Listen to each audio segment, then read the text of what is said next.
Y ahora vamos a empezar el artículo 38 del Tribunal Jurado. Pero antes de empezarlo, tenemos que recordar que se vio en anteriores artículos que habíamos elegido a 36 personas para ese Tribunal Jurado de la Audiencia Provincial, que habían rellenado un cuestionario, un formulario en el que de esa forma podrían descartarlos si servían o no para jurados. También estaba lo que vimos de si se querían excusar o lo tenían prohibido, o eran incapaces o incompatibles. Vale. De esos 36 elegidos, mínimo después de las recusaciones que se hacían y las excusas y tal, tenían que quedar 20, mínimo 20, para empezar para ese día del juicio. Mínimo 20. ¿Por qué? Porque de esos 20, después, las dos partes podían recusar a 4 ya por el morro, sin ningún tipo de causa, ni excusa, ni nada. Entonces se quedarían 12. Y de ahí hay que elegir a 9, que son los jurados, más 2 suplentes. O sea, al final se quedan 11, 9 jurados y 2 suplentes por si pasa alguna cosa. Y una vez llegado aquí ya sabemos, eligen a 36. De los 36, entre pitos y flautas se quedan mínimo 20. Y de esos 20 ya entran para el juicio y se quedan a 9 jurados más 2 suplentes. Vale, pues en el artículo 38, aquí ya es el día del juicio. Y te dicen, el día y hora señalado para el juicio se constituirá el magistrado, que es el magistrado presidente, que haya de presidir el tribunal del jurado con la asistencia del secretario y la presencia de las partes. O sea, ya están allí todos. Está el magistrado presidente, está el secretario judicial, que es el LAJ, están las partes, que son los abogados, y claro, estarán los otros también, el acusado y la defensa.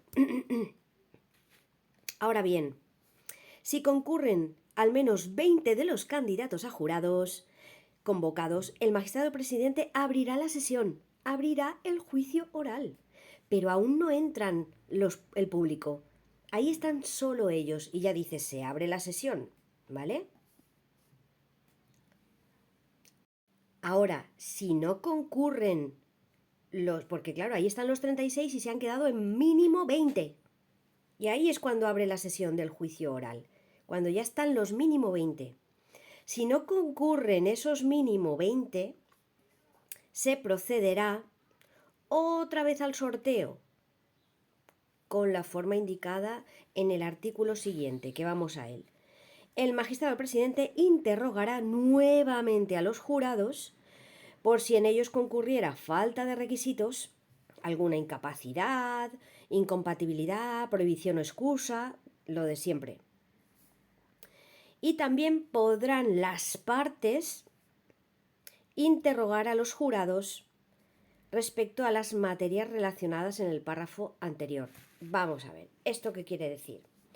Pues que allí ya están los 20 y entonces ya se diría, se abre la sesión, que ya es apertura del juicio oral. Y ahí ya eligen a los 9 más los 2 suplentes. ¿Y cómo lo hacen? Pues es lo que están comentando. Si no llegan a los 20, también sucede esto para quedarse ya con algunos, pero si llegan a los 20, ya se sigue con lo siguiente, y es, claro, porque ahora vienen cuando recusan sin causa alguna. El magistrado presidente coge los expedientes de cada uno de los 36 supuestamente y empieza, fulanito de tal.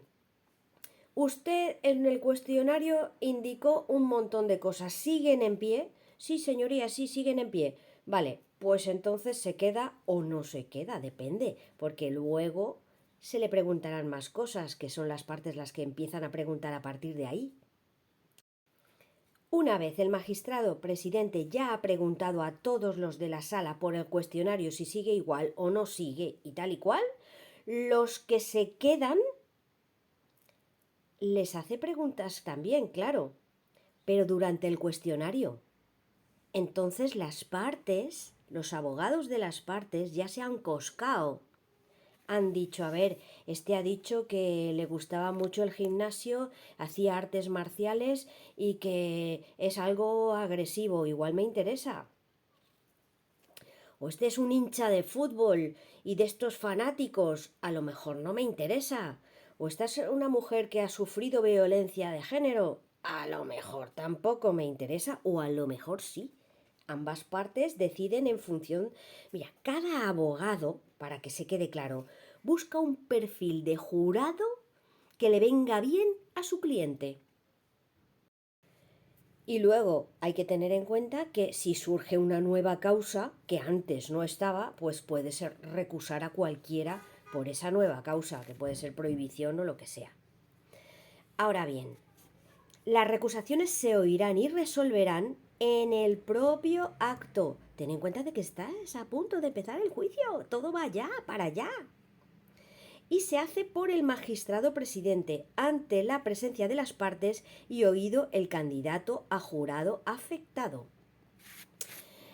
Y otra cosa, contra la resolución de este magistrado presidente, que es una resolución de auto, resolviendo la recusación de un miembro del jurado, no cabe recurso. Las partes pueden protestar para después, cuando llegue la sentencia, poder poner recurso de apelación frente a ella. Es la única opción. Y ahora está claro la otra opción en la que decíamos que no han llegado a 20 porque algunos han incomparecido, o sea, no han acudido, y otros entran dentro de las exclusiones. En ese caso, si no resultan los 20, se procederá a un nuevo señalamiento dentro de los 15 días siguientes. Y nos sigue diciendo la ley que se citará a los comparecidos, a los que fueron y a los que no fueron, a los ausentes, y además de a ellos, a un número no superior a 8 por sorteo de esa lista bienal. Y es curioso, ¿eh? O sea, que en el plazo ese de nuevo señalamiento dentro de los 15 días, llaman a los que no han acudido, a los que sí que han acudido y a un número que no supere los 8 de la lista, que son nuevas comparaciones, ¿sí? Los que acuden primero, esos 8. Y luego te dice que el magistrado presidente impondrá la multa de 25.000 pesetas al candidato a jurado que no hubiera comparecido. O sea, 150 euros al que no fue al primer llamamiento. Y si en este segundo llamamiento tampoco va, y no solo que no va, sino que tampoco justifica su ausencia, porque claro, si la justificas es otra historia, no hay multa, pero si no la justificas y no vas, 150 euros el primer llamamiento, y al segundo, 100.000 a 250.000 pesetas, o sea, traducido a euros son 600 a 1.500 euros de multa. Acordaros que en el ordinario, el abreviado y el juicio rápido, si los testigos y peritos no acudían, era la multa de 200 a 5.000 euros. Y si resulta que era en delitos leves, era de 200 a 2.000 euros. Y ahí sí que se incluía el acusado. Pues en este caso, a los jurados que no vengan al primer llamamiento, 150 euros, 25.000 pesetas. Y si es el segundo llamamiento, de 100.000 a 250.000, que son de 600 a 1.500 euros. También te dice este artículo que con respecto a la cuantía de la multa, se mira la situación económica del jurado. Claro, por si acaso es pobre. O no lo sé.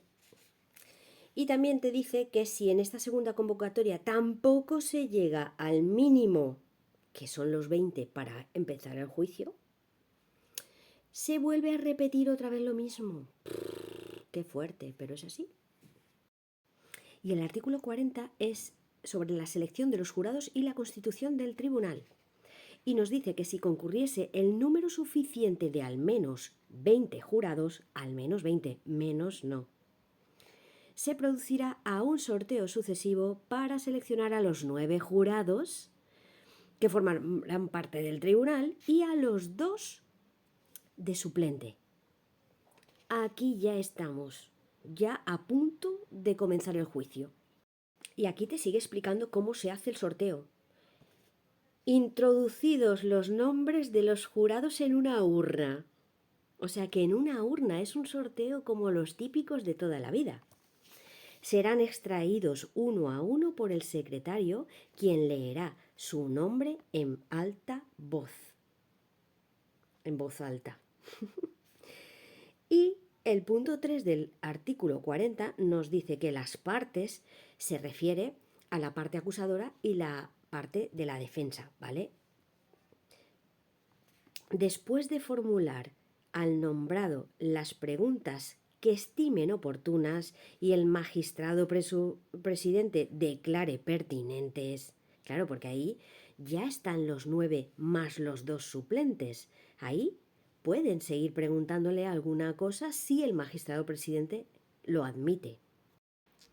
Podrán recusar sin alegación de motivo hasta 4 por parte de las acusaciones y 4 por parte de las defensas. Vamos a ver, es posible que hayan varios abogados por cada parte, porque a lo mejor hay varios acusadores y varios acusados. Solo dejan 4 por cada parte. Quiere decir que si una parte acusadora tiene a 3 abogados, de esos 3 se tienen que poner de acuerdo para decir a 4 que no los quieren, o a 3 o a 2 o a 1, o les gustan todos, nunca se sabe, pero que tienen esa opción. Si hay 5 abogados en la parte acusadora o en la parte de la defensa, se tienen que poner de acuerdo para máximo decir a 4 que no quieren. Ya está. Así que, para que quede claro, se pueden recusar con causa a los 36, a todos, pero sin causa solamente en total a 8, 4 por parte de las acusaciones y 4 por parte de las defensas. Y algo también importante que se puede a lo mejor pasar por alto es el tema del actor civil o los responsables civiles. Ninguno de ellos, o sea, ni el actor civil ni los terceros responsables civiles, que son los seguros, no pueden formular ningún tipo de recusación sin causa. Todo tiene que tener su causa. Los motivos ahí acreditados. Esos son los que se siente esta así la ley. ¿Qué vamos a hacer? Y si llegados a este punto, entre unas cosas y otras, solamente se han quedado 2 y falta elegir a los suplentes, entran fijo. No puedes recusarlos si no tienes una causa. Así que los 8 que eligen entre 4 de una parte y 4 de otra son para los 9. Luego ya los que queden, si quedan 2, los 2 entran como suplentes. Y si quedan 3, pues igual es sorteo. Pero no puedes recusarlos sin causa. Y nos sigue diciendo la ley que culminado el sorteo, el secretario extenderá acta porque ya está constituido el tribunal. O sea, ya están los 9 jurados y los 2 suplentes elegidos. Y a partir de ahí, el 41 ya habla del juramento o promesa. ¿Por qué? Porque ya son funcionarios. Son funcionarios con cargo público. Aunque solo sea momentáneamente, pero lo son. Entonces tienen que jurar o prometer. Y te dice el 41, una vez que el tribunal se haya constituido, se procederá a recibir juramento o promesa a los seleccionados para actuar como jurados. Lo hacen uno por uno. Y puestos en pie, el magistrado presidente dirá: jura o promete desempeñar bien y fielmente la función de jurado, bla, bla, bla, bla, bla. Así que los jurados se irán aproximando uno a la presencia del magistrado presidente y colocados enfrente a él dirán sí, juro o sí, prometo y tomarán el asiento en el lugar destinado al efecto. Y nos dice también la ley, ojo, los suplentes también juran y también se asientan en el puesto que les asignan. Están allí también en el juicio, aunque ellos luego cuando se retiran el jurado a deliberar, estos dos van aparte y no están con los 9 nunca, excepto si alguno está de baja o alguna historia, ya se sabe. Y dice el punto 3 del 41 que el magistrado presidente, cuando todos hayan jurado o prometido, mandará comenzar la audiencia pública. O sea, ya ahí es cuando ya están todos sentaditos y el auxilio judicial sale y dice audiencia pública. Y ya entra todo el que quiere escuchar del tema. Y el punto 4 nos dice que nadie podrá ejercer de jurado sin prestar el juramento o promesa. Y quien se niegue en el instante le ponen multa de 50.000 pesetas, o sea, 300 euros en el acto. Y si persiste, si sigue negándose después de los 300 euros de multa que le han puesto, automáticamente lo consideran como desobediencia grave a la autoridad y cogen a uno de los suplentes. Y el artículo 42 habla de la aplicación de la ley de enjuiciamiento criminal. Nos dice que tras el juramento o promesa se dará comienzo a la celebración del juicio oral. Pero nos dice que es en función de los artículos 680 y siguientes, o sea, cogen de referente al juicio ordinario. Y luego el punto 2 dice que el acusado o acusados se encontrarán situados de forma que sea posible su inmediata comunicación con sus defensores, con sus abogados. Es el único juicio en el que el acusado se sienta junto a su abogado. De normal, están situados en el estrado los abogados. Este es el único que están juntitos para poder comentarse cosas. Y luego el 43 nos dice sobre la celebración a puerta cerrada.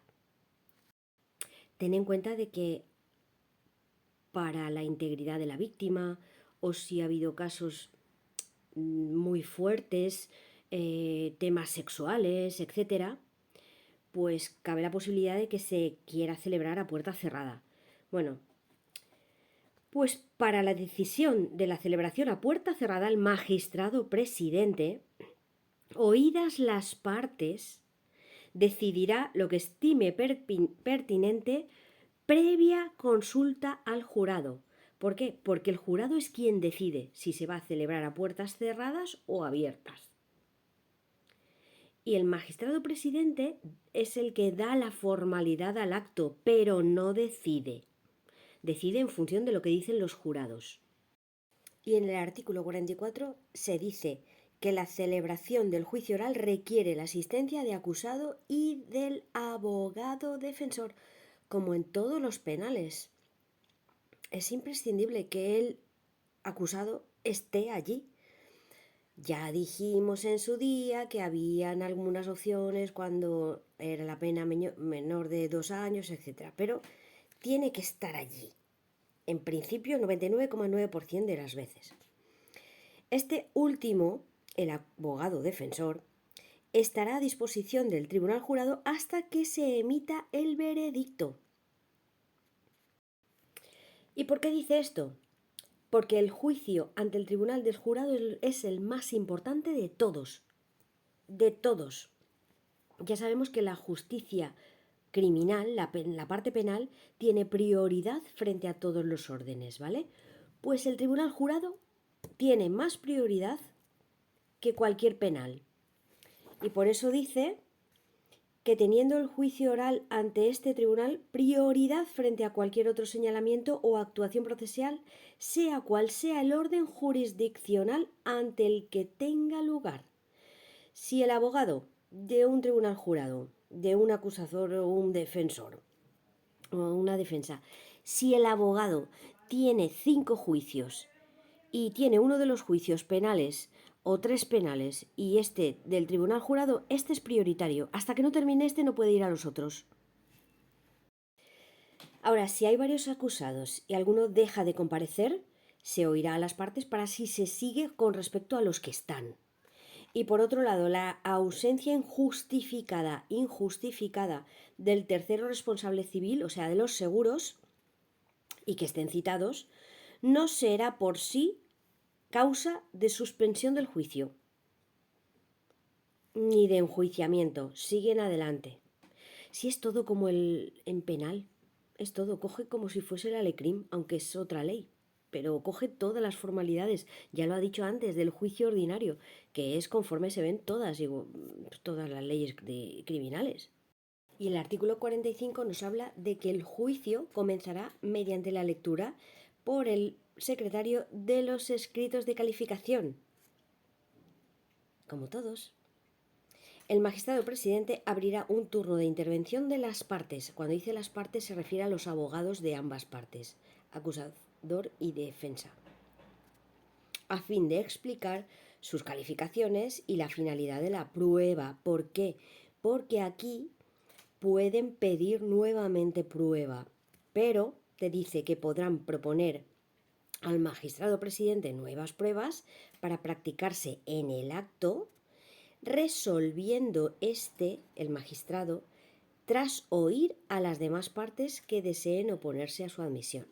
O sea, que si alguna de las partes propone prueba y la otra se niega, el magistrado presidente decidirá si se hacen o no en el acto.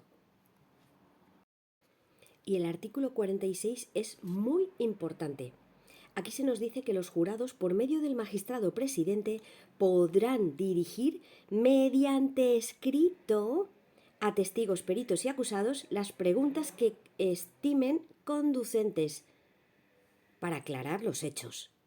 Vamos a ver, por eso uno de los requisitos de ser jurado era que supieras escribir, porque allí tú no puedes hablar. Le das auxilio, tienes una libretita con un boli, o ahora supongo que se habrán modernizado y tendrán tablet, pero bueno, tienes que saber escribir, escribes la pregunta y dices para quién va, escrito todo, se lo pasas al de auxilio, el de auxilio se lo pasa al magistrado presidente, quien lo lee, y si estima que sí que la puede preguntar, la pregunta. Pero el único que habla allí es el magistrado presidente, que es el que dirige al tribunal jurado. Y nos sigue diciendo el artículo 46 que los jurados verán los libros, documentos, papeles y demás piezas de convicción. Claro, tienen que deliberar, tienen que tener claro todo, cómo pasó, qué pasó. Imagínate, las diligencias remitidas por el juez de instrucción también tienen que verlas y las tienen que exhibir para entender qué pasó y cómo, porque luego tienen que condenar a lo mejor a alguien. Y claro, imagínate, no pueden permitirse que sea inocente. Vale, pues también te dice que para la prueba de la inspección ocular o el reconocimiento se constituirá el tribunal en su integridad con los jurados en el lugar del suceso. ¿Qué quiere decir esto? Pues que si, a pesar de tener todas las pruebas físicas, visuales, escritas, testificales y todo delante, si a pesar de todo eso no lo tienes claro y no te imaginas cómo pudo ser el lugar de los hechos y estás ahí que son varias personas las que dicen no tengo ni idea de cómo pudo pasar, esto no me queda claro, ¿por qué dicen que estaba aquí el asesino entrando por allá y tal y cual? Llevan a los 9 jurados y a los 2 suplentes al lugar del suceso, de los hechos, para que allí se haga una especie de escenografía en la que dirán esto pasó así, así, así, según toda la instrucción, y que lo vean claramente, por si eso ayuda de cara al veredicto.